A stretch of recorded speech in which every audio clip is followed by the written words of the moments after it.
You know that feeling, right? You got a sprig of mint, maybe from a friend or the store, and you think, hey, I could use more of this. Definitely. Growing your own herbs is so satisfying. Exactly. So today we're digging into a gardener's personal notes about trying to multiply their mint using rooting hormone. Ah, okay. So a real-world test someone did. Yep. And our mission really is to figure out, in this specific case, did adding that hormone actually, make a difference? Sounds good. We're looking at some practical gardening notes here, someone documenting their mint propagation journey. Right. This person, Ang, they've been trying different things with mint cuttings, mentioned different spots like microclimates.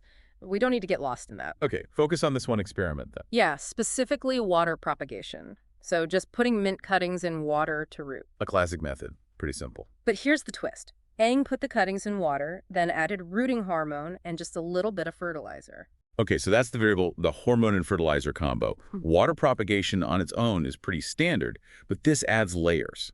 And rooting hormone, just quickly, it's meant to encourage root growth, right? While fertilizer is food. Essentially, yeah. The hormone signals make roots, and the fertilizer provides nutrients for the new plant structure, including those roots. Okay, got it. But here's where it gets, really interesting.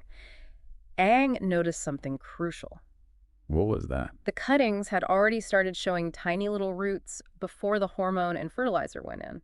Ah, okay, well, that does change things a bit, doesn't it? It totally does. It makes you stop and think, was it really the hormone doing the heavy lifting later, or was the mint just, eager to root anyway? Exactly, that's a critical observation. Mint is known for being pretty vigorous. It often roots quite easily in just water. So those initial roots could have just appeared on their own. Very possibly, yes. Yeah. It makes it harder to say for sure that the hormone initiated the rooting, in this case.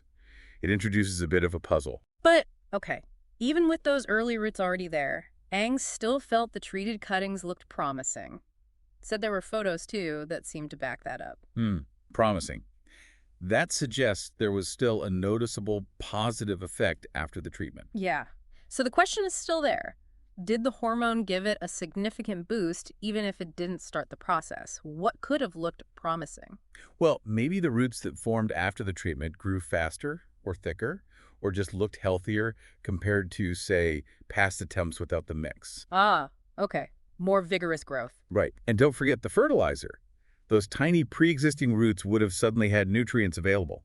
That alone could spur more growth. Good point. So it could be the fertilizer kicking things into gear, feeding the roots that were already there. It's definitely a possibility.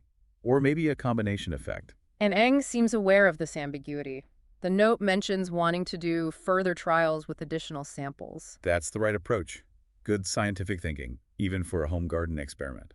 Yeah, to try and figure out the optimal mint propagation technique.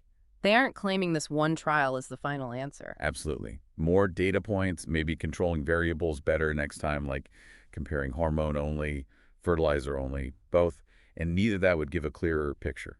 So wrapping this up a bit, this gardener's experience hints that rooting hormone, maybe especially with fertilizer, could be helpful for mint in water. It suggests a potential benefit, yes, but But the fact that roots were already peeking out before the treatment really muddies the water, so to speak.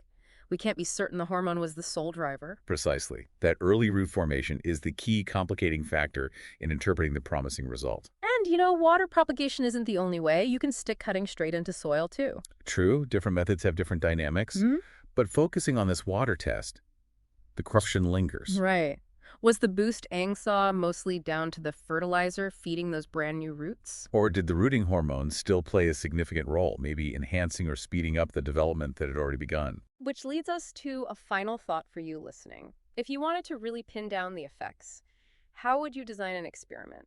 How could you isolate whether it's the hormone, the fertilizer, or just the mint's natural tendency that makes the biggest difference in water propagation? Something to chew on for your next gardening project, perhaps.